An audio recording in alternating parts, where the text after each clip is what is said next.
I didn't feel joyful. I was scared. I was afraid.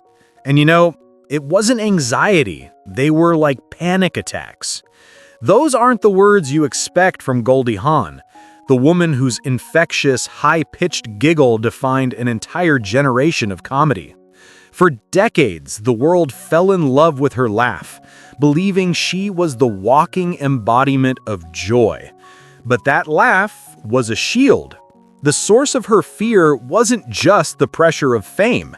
It was a specific, powerful group of male co-stars who tried to break her. They called her America's sweetheart to her face, but when she refused to play their games, they whispered that she was greedy, fake, and overrated. We're exposing the 6 powerful actors Goldie Hawn swore she would never work with again. Section 1. The Wild Card Humiliation. Bill Murray. Of all the names on her list, Bill Murray's sits right at the top, not just for a fight, but for a moment of profound public humiliation. It was supposed to be a dream pairing at a table read for a late 80s studio comedy.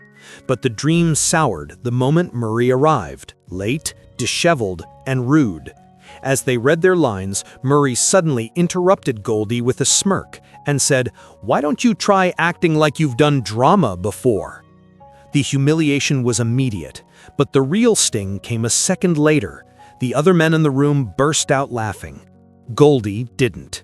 She calmly closed her script, stood up, and walked out of the room without a single word. She was done with volatile geniuses who confused cruelty with creativity. Section 2. The King of Comedy. Chevy Chase. But her most famous feud was with the King of Comedy himself, Chevy Chase. On screen in the 1978 blockbuster Foul Play, their chemistry was pure magic. Off-screen, it was a war. Chase reportedly walked onto the set like he owned it, mocking her lines and sulking for hours if Goldie got a bigger laugh than he did. At one point, he allegedly muttered just loud enough for her to hear, "She's lucky to be here." Goldie, ever the professional, tried to charm him and smooth things over, but by the end of the shoot, she was exhausted by his arrogance. The studio, desperate for a sequel, offered them millions to return. Goldie didn't even hesitate. She refused, choosing her sanity over another massive paycheck. Section 3. The Genius Who Humiliated Her. Dustin Hoffman. Goldie was used to fighting massive egos, but she was also fighting for simple respect. She was desperate to prove to Hollywood that she was more than just a giggle. She landed a prestigious audition to read opposite the genius Dustin Hoffman for a serious drama. This was her chance. But halfway through the scene, Hoffman stopped, looked at her stone-faced, and then turned to the producers. "She's still playing it like a sitcom," he said. The insult was devastating. She finished the scene with cold precision, thanked them politely, and walked out of the room. She later told her agent, "I'm out. I won't fight for respect in a room full of men who already decided I'm a joke." Section 4. The Legend Who Belittled Her. King Douglas. This dismissive attitude wasn't just from her contemporaries, it came from the very legends she was supposed to admire. At an industry panel in the late 1990s, Hollywood icon Kirk Douglas greeted the Oscar-winning producer with a condescending grin and a "You haven't aged a day, sweetheart." As the panel began, he allegedly interrupted her 3 separate times, correcting her thoughts and talking over her in front of the entire audience. Goldie remained professional, but she was furious. She later confided in a friend, "He talks to me like I'm still the blonde in a bikini scene. I've won an Oscar." Section 5. The Public Insult. Sean Penn. Decades later, the fight wasn't over. At a 2014 charity gala, Goldie took the stage to give a heartfelt speech about mental health, a cause she cared deeply about. From his table, Sean Penn reportedly sighed and loudly dismissed it as another celebrity wellness sermon. But the line that truly burned was the one he muttered as she finished, loud enough for those nearby to hear. She should stick to giggling.